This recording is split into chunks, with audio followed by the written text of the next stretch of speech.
Boa tarde, meus amigos queridos, como estão vocês? Desejo que estejam todos bem. As nossas reflexões de hoje serão baseadas no capítulo 22 do Evangelho, que diz: não separeis o que Deus juntou. Nesse capítulo, Kardec vai falar sobre insolubilidade do casamento e sobre o divórcio. Mas antes de iniciarmos as nossas reflexões em cima do Evangelho, eu nos pergunto: quais são as crenças da nossa família a respeito do assunto casamento e divórcio? E o que nós, eu individualmente, penso e sinto sobre esses temas? Amor, família, casamento e divórcio. Por que eu pergunto isso, gente? Porque é muito importante a gente se indagar sobre o que a gente pensa, quais são as nossas crenças. Por quê? Porque quando a gente vai estudar um assunto, por maior isenção que cada um de nós busque ter para poder aprender, a nossa percepção é sempre baseada sobre os nossos valores e principalmente sobre os nossos preconceitos, né?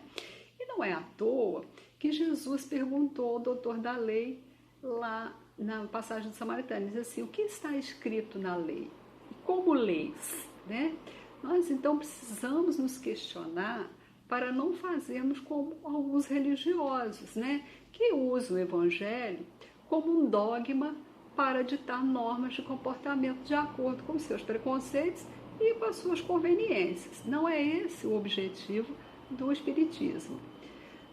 Bom, então vamos lá para o nosso estudo, para nos ajudar com as reflexões de hoje, além do Evangelho e do Livro dos Espíritos, nós também vamos usar os livros. Esse aqui, SOS Família, que é da Joana, e ele é de 1994, tem um capítulo sobre divórcio. E esse outro aqui do Espírito Camilo, com o Raul Teixeira, que é A Minha Família, o Mundo e Eu. São livros muito, muito bons, eu uso muito com o grupo de pais, porque esse do Raul já é de 2011, então são questões bem atuais, são reflexões bem atuais sobre a relação em família. Bom, mas vamos lá. Como nós sabemos, o Kardec, quando ele organizou o Evangelho, que foi publicado lá em 1864, ele fez o quê? Ele pegou as máximas de Jesus, do ensino moral de Jesus, e foi organizando em capítulos, E cada capítulo se inicia com uma passagem de Jesus que ele selecionou, depois ele faz os comentários sobre essa passagem e em seguida ele acrescenta as instruções dos Espíritos, que são as mensagens que o Kardec selecionou sobre o tema, que ele tinha recebido de vários médiuns de várias cidades, de vários países. Então ele foi organizando e fez o Livro dos Espíritos. E é interessante porque o Evangelho ele tem 28 capítulos, sendo que o último capítulo é o capítulo das coletâneas de prece. Então os demais 27 capítulos, apenas esse capítulo 22 é que não tem as orientações dos Espíritos, só tem a passagem de Jesus e os comentários do Kardec. Por que será que nós não temos as instruções dos Espíritos para esse assunto no Evangelho? Talvez, penso eu, que seja porque os Espíritos já tivessem instruído Kardec sobre esse tema lá no Livro dos Espíritos, em 1857. Não deveria ter mais nada de novo para falar sobre, Isso quando os Espíritos respondem lá as questões 697 e 940, que nós vamos dar uma olhada nelas aqui também. Então vamos lá. Kardec introduz o capítulo 22, cujo título é Não Separeis o que Deus juntou, com uma passagem de Jesus narrada no Evangelho de Mateus, que também está narrada no Evangelho de Marcos. Muito parecidas as duas narrações, poucas diferenças que tem. Bom, segundo os historiadores, é importante nós entendermos os contextos, tanto na passagem de Jesus, quanto na fala do Kardec, para a gente poder extrair dali o conteúdo divino que é aplicável à realidade do mundo em qualquer época, para a nossa evolução. Vamos lembrar que o divórcio ele já existia desde a época de Moisés e as suas regras estavam previstas no livro Deuteronômio, que é o 5º livro lá do Antigo Testamento, ou Torá, E lá na época de Jesus, nós tínhamos duas correntes sobre os motivos do divórcio entre os hebreus. Havia uma corrente de uma escola rígida de Shammai, que dizia que o divórcio ele só poderia ocorrer nos casos extremos, né, de adultério, ou se a mulher impossibilitasse o homem de seguir a religião. E havia a escola liberal de Hillel, ou Hillel, não sei como é que fala, que dizia que o divórcio poderia ser por qualquer motivo, né? E aí a gente precisa lembrar também que nessa época a mulher, gente, ela era uma propriedade do homem, assim como os demais bens. A passagem dos evangelhos nos narra que Jesus estava na Judéia quando os fariseus foram se encontrar com ele para testá-lo com a seguinte indagação. Olha o que eles perguntam. É lícito ao homem repudiar sua mulher por qualquer razão? Qualquer razão? Né, que eles perguntam. Ou seja, os rabinos, eles queriam saber a opinião de Jesus sobre a causa do divórcio, já que o divórcio era permitido na época. Eles queriam saber o seguinte, qual é a corrente que Jesus apoiava? A liberal ou a rígida? Bom, Jesus, né, demonstrando um profundo conhecimento da natureza humana e principalmente das leis mosaicas, ele vai responder com uma indagação, que é uma citação que está lá no livro do Gênesis. Por que Jesus faz isso? Porque nas normas dos hebreus, o Gênesis é o primeiro livro, então ele teria uma certa prevalência sobre os demais. Seria assim, um livro mais sagrado, né?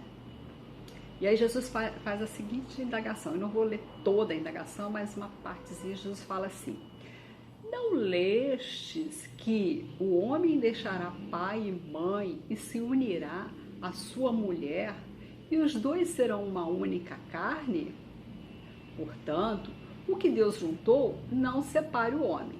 Aí os fariseus questionaram, mas por que Moisés então ordenou dar a carta de divórcio? Jesus responde, por causa da dureza do vosso coração. Vamos lá, né? Então, lembrando que Jesus, ele sempre afirmava que ele não veio para destruir a lei ou os profetas, mas que ele veio cumprir a lei de Deus. E qual é a lei de Deus, gente? É a lei de amor, né? Então, portanto, Jesus, como enviado de Deus, nos alerta e nos ensina sobre o sentimento do amor, que deve estar acima dos interesses e dos contratos de casamento, de divórcio. Por quê? Porque casamento e divórcio são regras e costumes de cada povo. Infelizmente, as religiões, elas se apropriaram literalmente das palavras de Jesus, principalmente essa aqui, né? Portanto, o que Deus juntou, não separe o homem. Porque as religiões achavam que elas eram Deus, né? Aliás, elas acham que são enviados de Deus, principalmente os religiosos. E aí eu pergunto, e nós? Como nós lemos essas palavras de Jesus? É importante a gente pensar nisso, né? Bom, mas feito esses esclarecimentos sobre a passagem, vamos então ver quais são os comentários do Kardec sobre esse tema. Lembrando que, aí precisamos contextualizar, que o divórcio na França já existia desde 1804, mas durante o papado, no período de 1816 a 1884, ele foi proibido. Então, na época do Kardec, que ele publicou os livros, né, 1857, 1864, o divórcio estava proibido na França, por conta da igreja, porque a igreja criou o sacramento do matrimônio, então só ela que tinha monopólio sobre isso.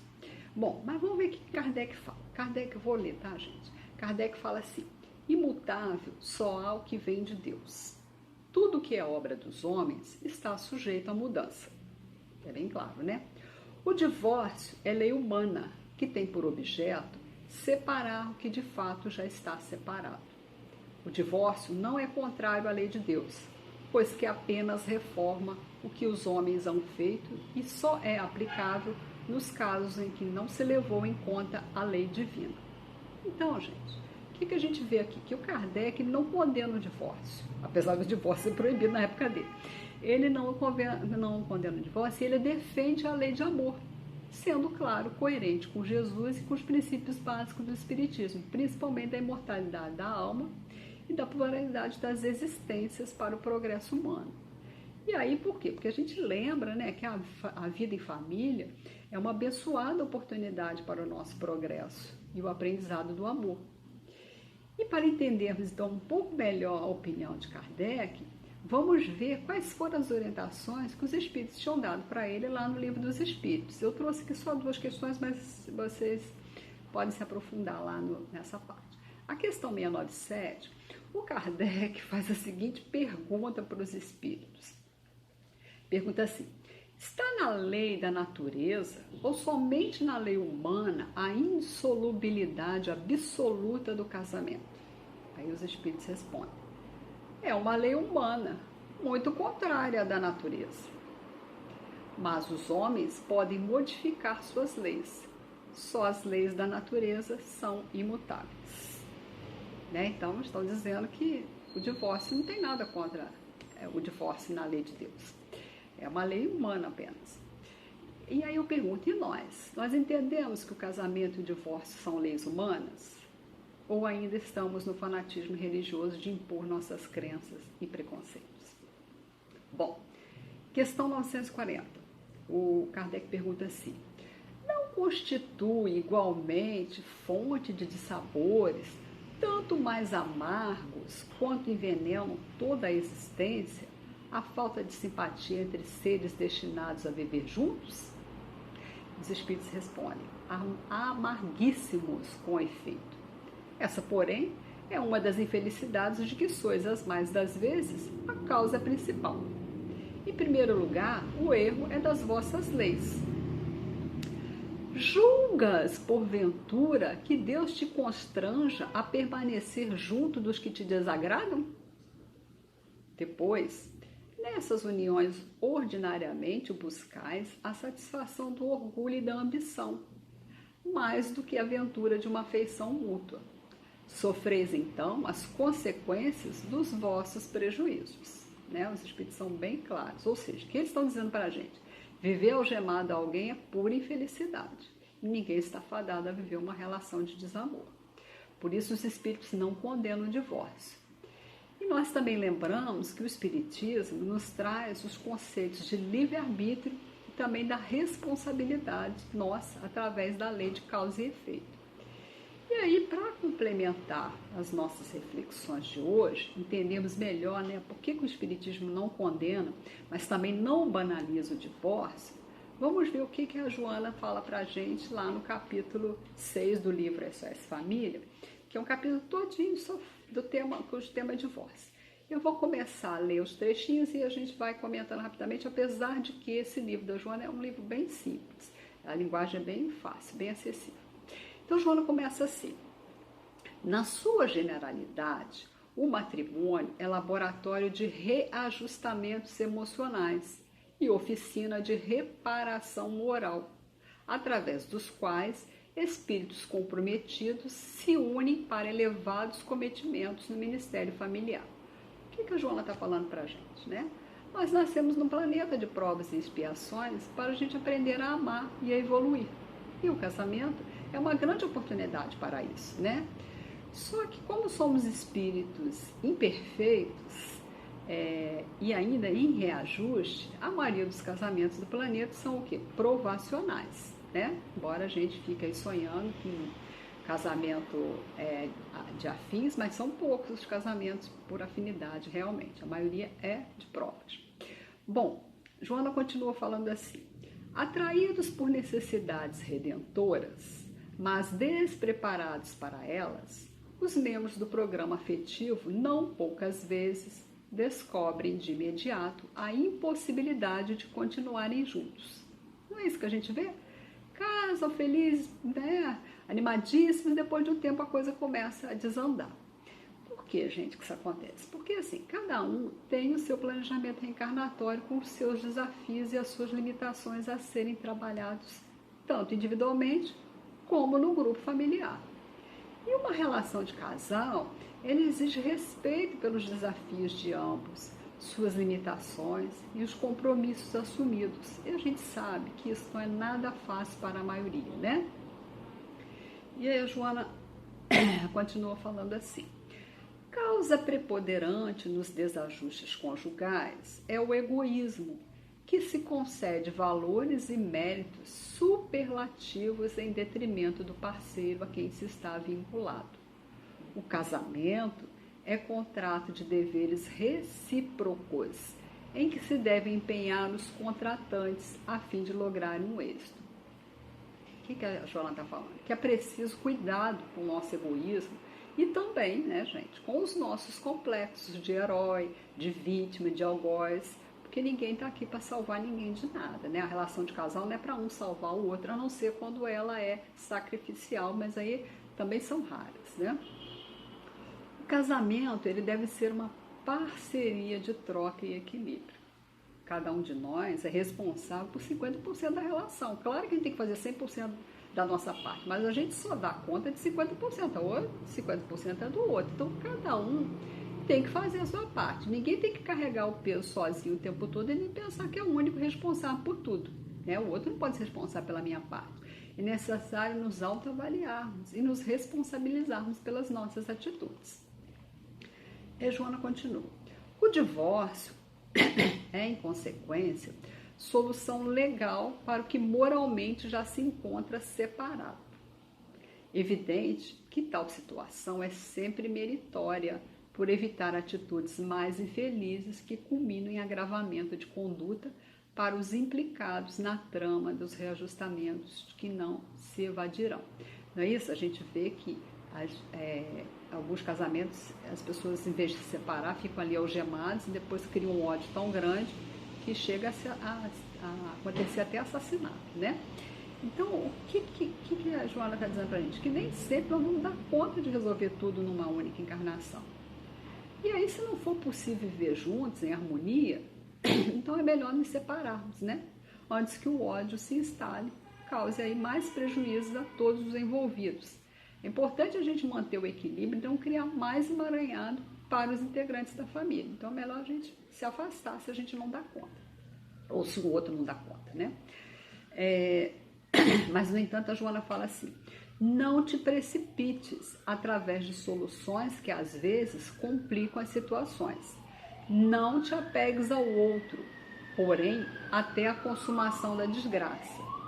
Se alguém não mais deseja espontaneamente seguir contigo, não te transformes em algema ou prisão.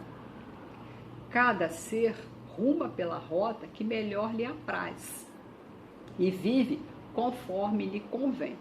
Estará, porém, aonde quer que vá, sobre o clima que merece. O que o Joana está dizendo para a gente nesse texto? Né? Que toda relação ela tem seus desafios e nós devemos nos esforçar para viver bem.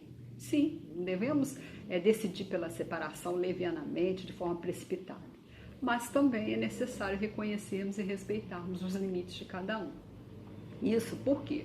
Porque o amor, ele liberta e ele deseja o bem de todos. Ele não pode se converter em ódio, não pode virar algema, corrente, grilhão, né? Porque o objetivo da união é a gente desenvolver mais amorosidade, não criar ódio. Bom, e aí, concluindo, já falei bastante, vejamos o que o Espírito Camilo, através da Raul Teixeira, nos fala no livro da Minha Família, o Mundo e Eu. Ele tem 2 capítulos que ele trata sobre o divórcio. Ele diz assim, que é complexo o matrimônio pelo fato de que, na grande maioria dos casos, cada indivíduo se desconhece de forma quase absoluta. Por outro lado, cada cônjuge ignora quase por completo quem é o outro. Dessa forma, 2 criaturas que se unem sem terem conhecimentos sobre si e sobre o outro deparam com muitas dificuldades relacionais na vivência a 2. Olha aí, gente, o Espírito Camilo falando para a gente da importância do autoconhecimento. Não é só a Joana, não. E aí eu pergunto, e nós? Procuramos nos conhecer? Buscamos conhecer o outro que vive conosco? Ou que a gente pretende viver com ele?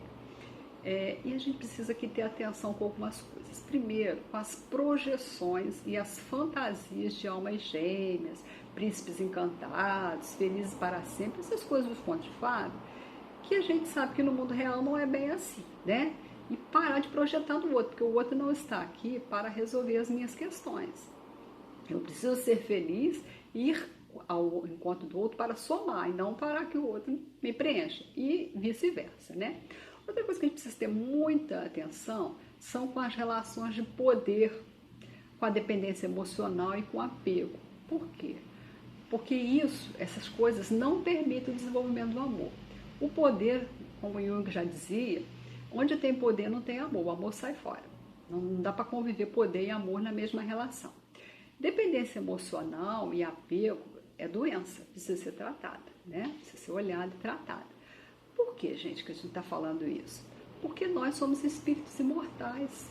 Nós sabemos que para aprender a amar e nos reconciliarmos com um determinado espírito, não é só na relação conjugal. Nós podemos encarnar em diversos papéis além do de cônjuge. A gente pode encarnar como irmão, como mãe, como pai, como filho, como amigo, primo, tio, enfim. Tem 1000 possibilidades para a gente poder aprender a amar.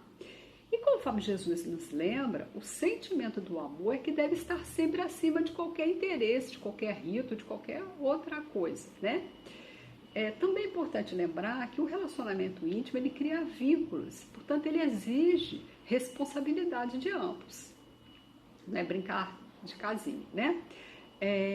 Outra coisa importante que a gente precisa lembrar é que a gente deve fazer tudo que tiver ao nosso alcance para mantermos uma união saudável. Sim, temos que nos esforçar.